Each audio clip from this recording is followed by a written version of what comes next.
Hello and welcome to World News. I'm Randolf Jamias for the latest stories. FBI Director Robert Mueller will outline the cyber threats facing the U.S. at a conference in San Francisco on Thursday and is expected to address why strong partnerships with the private sector are crucial to helping combat these threats. The hacking attacks have security experts and officials worried that the hackers are using information gained to plan even more sophisticated attacks. Paul Viollis and his team at Risk Control Strategies specialize in preventing cyber attacks.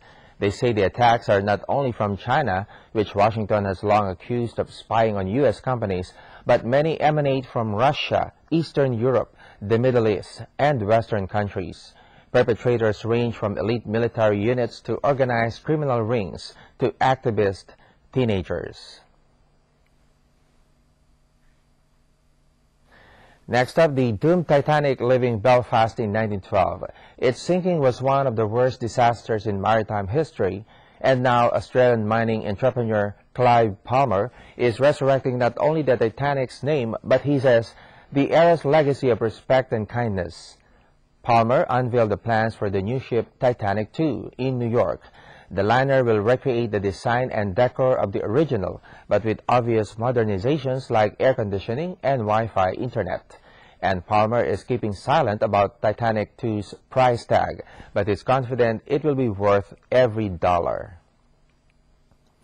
Meanwhile, hundreds of small earthquakes have shaken the earth around the Sabancaya volcano in southern Peru over just a few days, and the rumbling, along with plumes of smoke spewing up to 100 meters high, have put officials on alert to evacuate the area.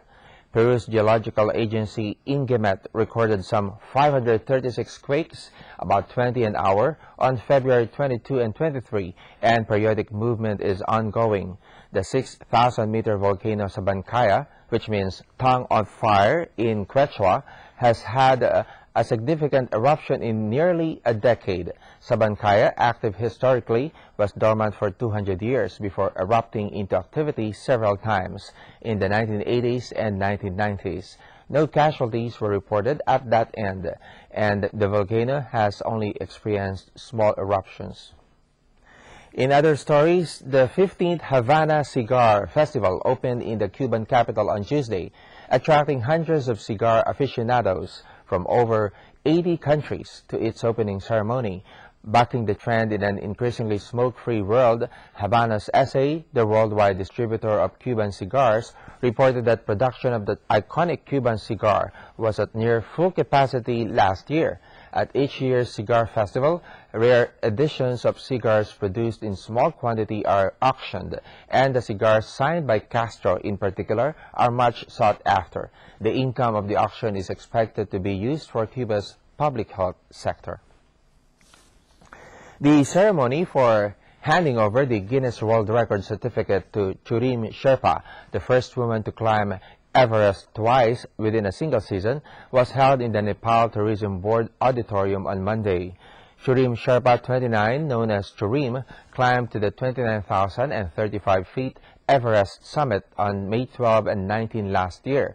Churim, who hails from the Taplajong region in eastern Nepal that is home to Mount Kanchenjunga and other notable peaks, returned to the base camp for some rest after her first ascent, only to head back up the peak just 7 days later.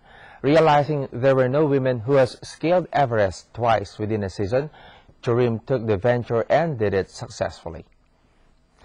Moving now to Mexico, security was tight across Mexico's resort city of Acapulco on the first day of the Mexican Open on Monday, as the violence-ravaged city prepares to host the world's tennis greats for the ATP tournament. Organizers for the Mexican Open are hoping the presence of tennis superstars such as Rafael Nadal and David Ferrer will help lure tourists back to the Pacific city's golden beaches. Fresh from a finals win at the Brazil Open, the Mallorcan left-hander is faced to Argentine Diego Sebastian Schwartzman for his first match at the Mexican Open. The Mexican leg of the ATP tournament will run until March 2 at Acapulco's iconic Fairmont Acapulco Princess.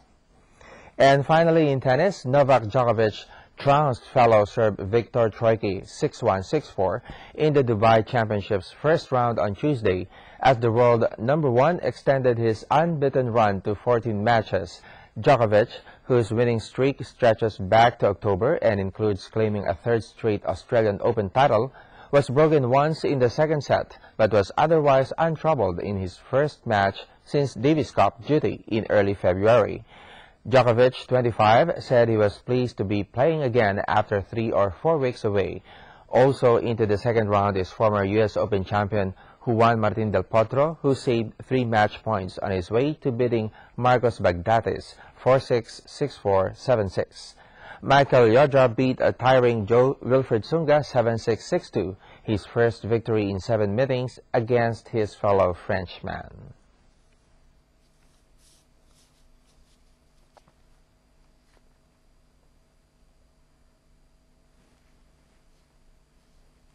And that ends the stories. Thanks for the company and see you again.